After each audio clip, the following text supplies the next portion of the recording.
피 흘림이 없은즉 사함이 없느니라 라는 제목으로 하나님 말씀 선포하겠습니다. 여러분 이 예화 다 많이 아실 수도 있는데, 한 마을에 눈먼 장님눈만 사는 마을이 있었다 그러죠. 근데 그 다섯 장님이 어느 날 길을 가다가 큰 동물을 끌고 가는 거를 옆에서 이제 발견하게 됩니다. 뭐 소리가 나니까.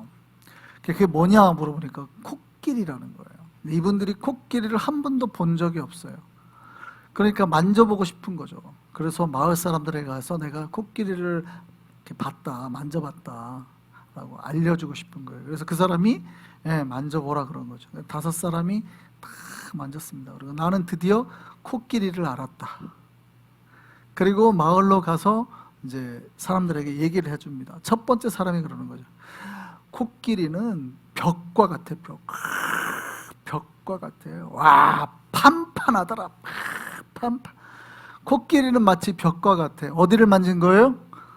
코끼리의 옆구리를 만진 거예요. 판판해. 코끼리라는 거는 벽과 같은 거더라. 두 번째 장님이 말도 안 돼. 야, 코끼리는 아니야. 그거 아니야. 저 사람 잘못 알았네. 코끼리는 마치 뭐와 같냐면 뾰족한 창과 같아. 창. 딱딱하더구만. 창과 같더라고. 마치 뭘 만진 거예요? 상아를 만진 거예요. 상아를 만진 거예요. 마치 코끼리라는 거는 이게 뾰족한 창과 같더구만. 근데 어떤 사람, 옆에 있는 사람이, 세 번째 사람이, 아이고 다 잘못 봤네. 코끼리는 아니야. 코끼리는 마치 양탄자 같아. 털도 있고 좀 펄럭펄럭해. 넓은 양탄자 같아. 뭘 만진 거예요? 귀를 만진 거예요. 귀를. 그러니까 네 번째 사람이 다 거짓말. 앞에 사람들 다 거짓말. 나를 믿어, 나를. 다 거짓말. 코끼리라는 거는 뱀과 같은 거예요. 뱀. 이게 얼마나 큰지 구렁이 같은 막 꾸불꾸불해. 뱀이야, 뱀. 뭘 만진 거예요? 코를 만진 거예요. 근데 마지막 사람이 그럽니다. 다 거짓말쟁이들. 코끼리는 기둥 같은 거야. 기둥. 내가 두 팔로 알았는데 이만한. 코끼리는 기둥과 같은 거야. 뭘 만진 거예요? 이분들이 코끼리를 만진 거예요, 안 만진 거예요? 이분들이 코끼리를 만진 거예요, 안 만진 거예요? 아, 만졌죠. 코끼리는 분명히 만진 거예요. 그런데 코끼리의 뭐만 봤어요? 다 부분만 봤죠. 부분만 보고 그게 마치 전체 코끼리인 양 자기 생각 속에 편견을 가지게 된 거죠. 오해를 가지게 된 거죠. 우리가 신앙생활을 할 때 그렇게 신앙생활하는 경우가 꽤 있습니다. 그러니까 내가 지금까지 신앙생활 한 것만 마치 맞는 것 같고 이게 전부인 것 같죠. 그러니까 여러분, 통성기도 많으신 분들 조용히 기도하라 그러면 힘들어요, 안 힘들어요? 굉장히 힘들어요. 통성기도만 하신 분들 그렇게 기도하지 마시고 침묵기도 한번 해보시라고. 근데 침묵기도만 하신 분한테 우리 통성으로 기도하자 그러면요, 못하겠다고. 제가 예전에 진짜로 그런 질문을 받았다니까요. 후배가 어느 교회를 갔는데 사도신경을 거기는 처음에 시작할 때 안 하고 중간에 하더라고. 선배님 거기 2단 안 해요? 깜짝. 야, 사도신경을 처음에 하면 어떻고 중간에 하면 어떻고 마지막에 하면 어떻냐. 순서가 자기네 교회보다 2개가 밀렸다는 거예요. 그 2단 안 해요. 실제 제가 받은 그 질문이에요, 제 후배한테. 그러니까 사람들은 항상 뭐예요? 내가 뭔가를 가진 것이 전부인 것처럼 생각하는 경우가 있거든요. 여러분, 기독교의 안에는 여러 가지가 있습니다. 성경을 해석할 때도 문학, 역사, 시, 정치, 정의, 철학, 지리, 사회 모든 것으로 이거를 다 해석할 수 있습니다. 성경을. 역사적으로도 해석할 수 있고요. 성경의 어떤 예수 그리스도 행위를 정치나 정의적 관점, 사회적인 억압을 해방시키는 관점으로 다 해석해낼 수 있습니다.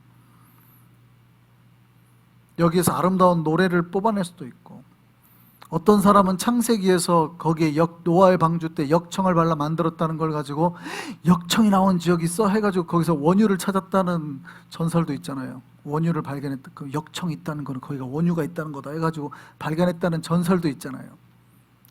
이야기 같지만 성경을 통해서 누군가는 경제적인 원리를 찾아내기도 한다 이 말이에요. 그런데 여러분 이게 다 뭐예요? 부분이에요, 부분. 여러분 기독교의 본질은 그건 아니죠.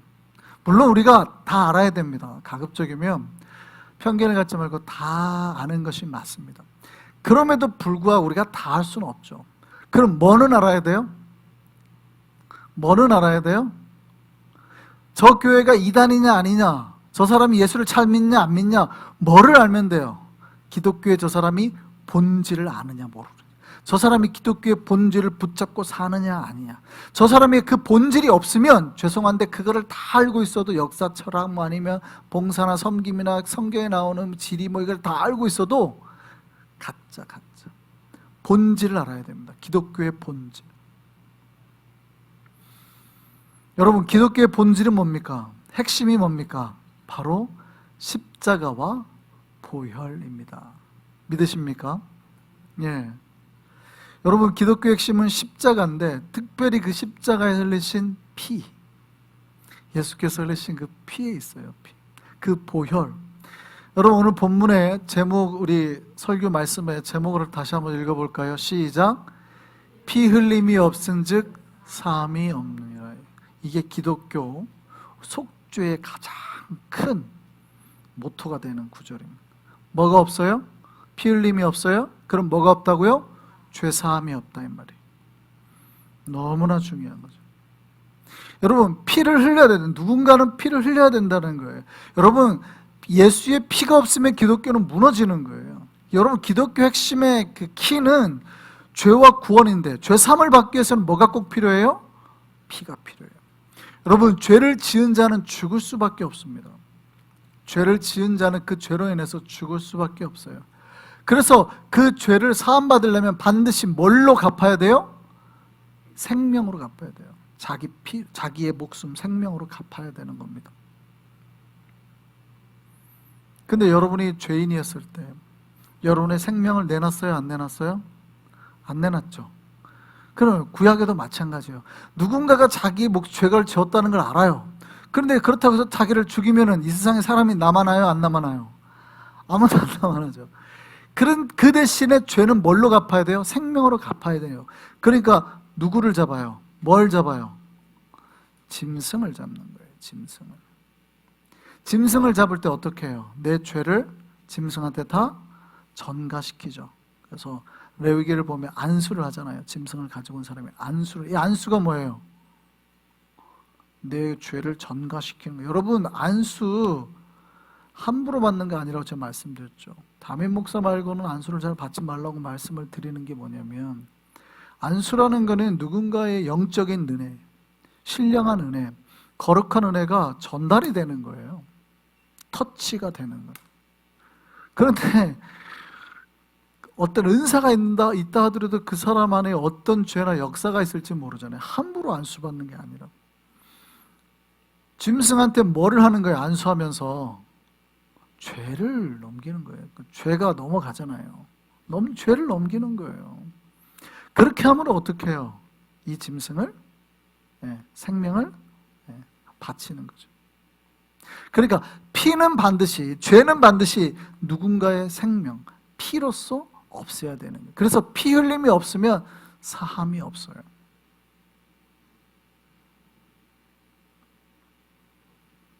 구약에는 그렇게 해서 그 짐승을 잡았습니다. 짐승을 잡아서 어떻게 해요?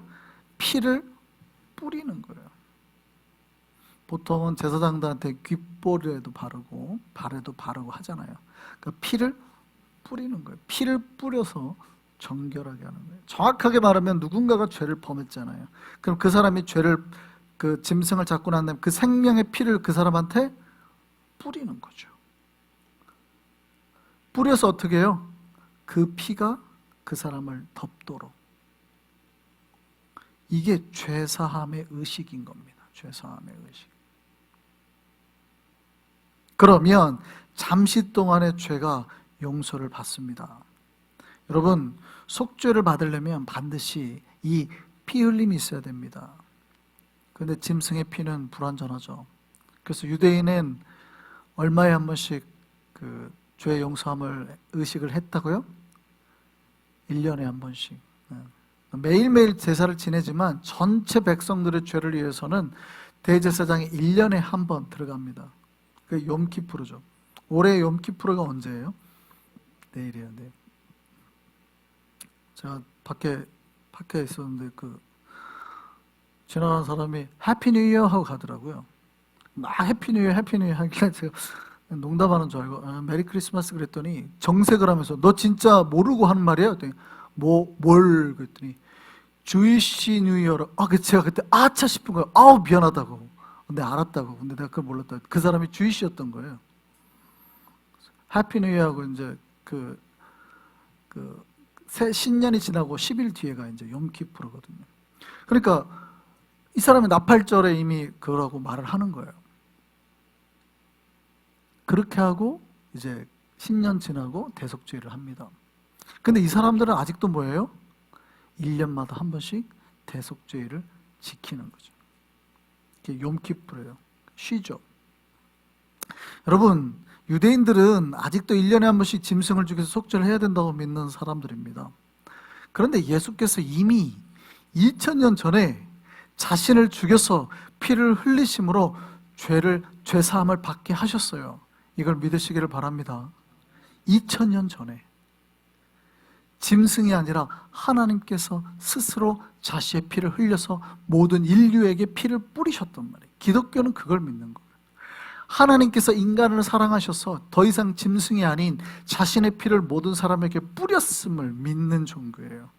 그 피가 여러분의 영혼과 마음에 뿌려졌기를 소망합니다. 그러니까 기독교 핵심은 여기에 있어요.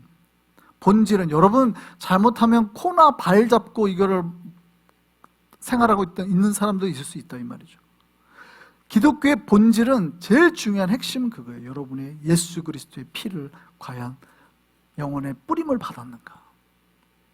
이 뿌림 받은 사람은 구원을 받는 거죠. 그 피가 우리 영혼과 마음에 뿌려졌기를 소망합니다. 그게 언제 이루셨다고요? 2000년 전에 이미. 그러니까 2000년 전에 이미 놀라운 역사를 했는데 아직도 그걸 안 믿는 사람들은 2000년 동안 1년에 한 번씩 또 짐승을 잡아야 되죠. 그러니까 이건 거예요. 여러분 2000년 전에 이미 하나님께서 각 가정마다 벤츠 최신형 모델을 배달을 해줬는데 이 사람들은 그거를 안 타고 여전히 2000년 동안 마차를 타고 다녀요. 지혜로워요? 안 지혜로워요? 여러분 2000년 전이면 도대체 몇 년인지 잘 모르시겠죠? 삼국시대예요. 삼국시대 이전이에요. 우리나라로 따지면 거의 태고적이죠. 태고적. 그때 이미 최신형 비행기와 배와 벤츠를 갖다 줬다고 해봐봐요. 안 타요? 여러분 그런데 그거를 믿지 않고 그거를 쓰지 않고 하나님의 피를 사용하지 않고 짐승의 피를 쓴다 이 말이에요. 이게 속죄가 되겠어요? 여러분 기독교의 능력이 예수 그리스도의 피에 있으심을 믿으시기를 바랍니다. 그 피를 여러분 쓰시는 거예요. 그 피를 누리고 사시는 거예요. 이게 기독교의 핵심입니다. 핵심. 예. 여러분 구약은 신약의 그림자 역할을 많이 합니다. 오실 예수 그리스도에 대한 예표 이런 거를 표현했죠. 그래서 제가 구약의 모습 가운데 여러 가지 상징, 모형의 모습이 있어요. 지난번에 성막도 설명했습니다. 성막도 뭐예요? 성막도 하나의 모형이에요. 우리가 하나님을 만나고 하늘나라를 들어가는 모형입니다. 그래서 거기를 지나서 하나님 계신 곳까지 나아가는 거 아니에요. 그래서 예수께서 십자가에 죽으실 때 이렇게 두껍게 10cm예요. 이렇게 두껍게 막혀있던 그 휘장이 어떻게 됐다고요? 위에서 아래로 쫙 찢어졌다고 말씀드렸잖아요. 그러니까 이제 우리가 하늘나라로 들어갈 길이 그렇게 쫙 열린 거예요. 믿으시기를 바랍니다. 오늘 본문에 뭐라고 그래요? 예수께서 그가 죽으시고 난 다음에 어디로 들어가시지 않았어요? 예수는 성전에 들어가지 아니하시고 바로 어디로 들어가셨다고요? 하늘에 가셨다고요. 오늘 본문이 말하는 게 그거예요. 성막은 다 뭐라는 거예요? 모형이라는 거예요. 하늘에 있는 것들의 모형이다. 이건 다 뭐라고요? 참 것의 그림자다. 그림자.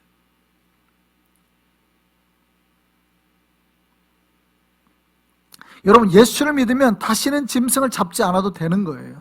다시 우리가 성막을 세우지 않는 이유와 동일하는 겁니다.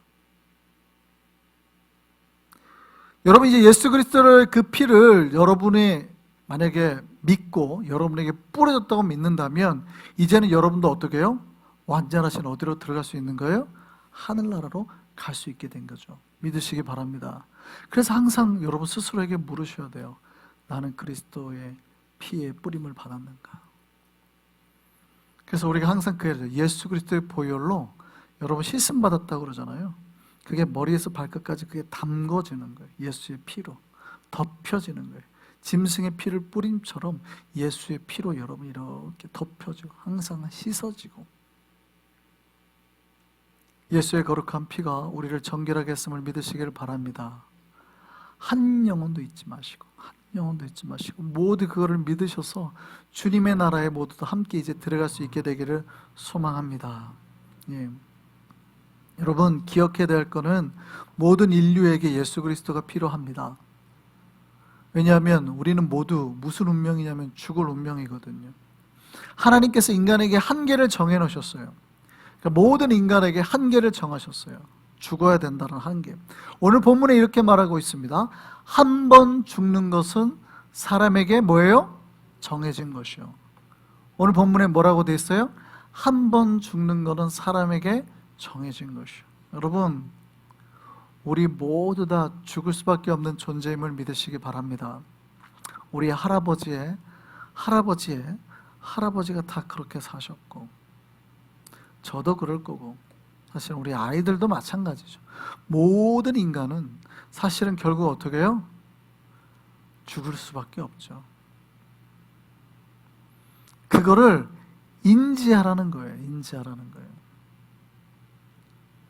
그런데 죽을 수밖에 없지만, 우리도 그렇게 죽음을 맞이하게 되겠지만, 죽은 것 같이나 죽지 않고 다시 살아나는 비밀이 있다는 거예요. 우리가 죽을 수밖에 없는 존재라는 것은 우리를 낙심하게 만들려고 하는 게 아니에요. 우리가 다 그렇게 죽을 수밖에 없으니 니네는 그냥 자포자기 하고 살아라, 그렇게 말하려고 하는 게 아니에요.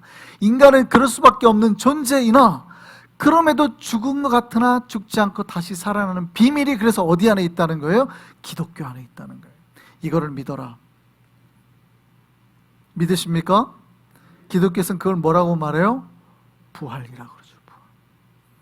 다시 살아나는 거예요. 여러분, 우리가 부활할 수 있는 방법이 있습니다. 뭡니까? 십자가에 설리신 예수 그리스도의 그 피를 바르면 죽지 않고 죽음의 그림자가 지나가는 거예요. 마치 유월절 날 여러분 어린 양의 피를 임방과 이 문설주 바르라 그러잖아요. 그러면 죽어야 될 존재들인데, 그 집 큰아들이 다 죽어야 될 건데 죽지 않고 죽음의 사자가 넘어갔다는 거예요. 그 어린 양의 피가 뭐예요? 예수 그리스도의 피죠. 그래서 요한복음에 뭐라 그래요? 보라, 세상 죄를 지고 가는 하나님의 어린 양이로다. 그 어린 양의 피를 여러분이 마음에 바르면 우리가 죽을 존재이나 죽지 않고 다시 살아나게 된다 이 말이에요. 육체적으로 우리가 죽을 수 있으나 우리가 다시 부활하게 되는 거예요.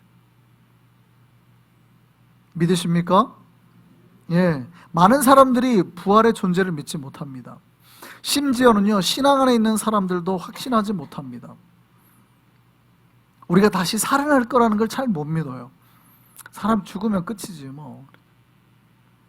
그러니까 이 땅에 사는 삶의 방향이나 역할이 확 달라지는 거죠. 우리가 다시 살아나서 주님 앞에서 서야 될 사람이라면 우리의 삶이 완전히 달라지겠죠. 근데 이 생의 끝이라 그러면 뭐 아무것도 없다 그러면 마음대로 살겠죠. 그게 크리스찬의 삶의 방향을 결정짓게 된 이유예요. 여러분, 우리에게 부활이 있습니까? 없습니까? 우리는 부활하는 걸 믿는 사람들입니다. 믿으시기를 바랍니다. 여러분, 만약에 부활이 없다 그러면 우리의 믿음도 헛거고 우리에게 가르쳤던 모든 믿음의 선진들도 다 거짓말한 거예요. 그리고 가짜를 믿은 우리도 죽으면 억울해요. 망한 거거든. 그런데 그런 사람들을 위해서 사도 바울이 뭐라고 했는지 한번 보시죠. 고린도전서 15장 12절부터 한번 보겠습니다. 자, 같이 한번 크게 우리 읽어보겠습니다. 시작. 그리스도께서 죽은 자 가운데서 다시 살아나셨다 전파되었거늘 너희 중에서 어떤 사람들은 어찌하여 죽은 자 가운데서 부활이 없다 하느냐. 바울이 지금 누구한테 쓴 편지예요? 고린도 교인들한테. 그러니까 고린도 교인 중에 어떤 사람은 부활이 없다고 말하는 사람이 있다는 거예요. 안 믿은 사람이 있다는 거예요. 그래서 바울이 말하는 거예요. 만일 죽은 자의 부활이 없으면 그리스도도 다시 살아나지 못하셨으리라. 그리스도께서 만일 다시 살아나지 못하셨으면 우리가 전파하는 것도 헛것이요 또 너희 믿음도 헛것이며 또 우리가 하나님의 거짓 증인으로 발견되리니 우리가 하나님이 그리스도를 다시 살리셨다고 증언하였음이라. 만일 죽은 자가 다시 살아나는 일이 없으면 하나님이 그리스도를 다시 살리지 아니하셨으리라. 근데 살아나셨다는 거예요. 만일 죽은 자가 다시 살아나는 일이 없으면 그리스도도 다시 살아나는 일이 없었을 터이요 그리스도께서 다시 살아나신 일이 없으면 너희의 믿음도 없되고 너희가 여전히 죄 가운데 있을 것이요 또한 그리스도 안에서 잠자는 자도 망하였으리니 만일 그리스도 안에서 우리가 바라는 것이 다만 이 세상의 삶뿐이면 모든 사람 가운데 우리가 더욱 불쌍한 자이리라. 이 땅의 삶만을 생각한다 그러면, 근데 우리는 어떻게 해요? 부활의 삶을 생각한다는 거예요. 그러나 이제 그리스도께서 죽은 자 가운데서 다시 살아나사, 아멘입니까? 예수께서 부활하심을 믿습니까? 그렇다면 예수께서 죽은 자 가운데서 다시 살아나사 잠자는 자들의 기독교에서 잠잔다는 건 죽은 걸 표현한다고 말씀드렸죠. 죽은 자들의 첫 열매가 되셨도다. 사망이 한 사람으로 말미암았으니 죽은 자의 부활도 한 사람으로 말미암는도다. 아담 안에서 모든 사람이 죽은 것 같이 그리스도 안에서 모든 사람이 삶을 얻으리라. 아멘. 이게 무슨 얘기입니까? 원죄에 대한 이야기입니다. 원죄. 많은 사람들이 죄인이라 그러면 기분 나빠합니다. 당신 죄인입니다 이러면 되게 기분 나빠합니다. 새 가족들을 죄인입니다 그러면 내가 무슨 죄를 지었다가 목사님 교회 오자마자 나를 죄인이라 그래요. 내가 무슨 죄를 지었는데 내가 도둑질을 했어요, 사람을 죽였어요, 그런 얘기 똑같이 합니다. 새 가족들 처음에 와가지고 새 가족 교회 가잖아요. 진짜 그런 얘기를 다 누구나 그 얘기를 합니다. 되게 기분 나빠합니다. 근데 기분 나빠하시면 안 돼요. 무슨 얘기냐면 원죄에 대한 이야기거든요. 그 사람이 뭔가 죄를 범했다는 게 아니라 인간은 날 때부터 죄인이란 얘기예요.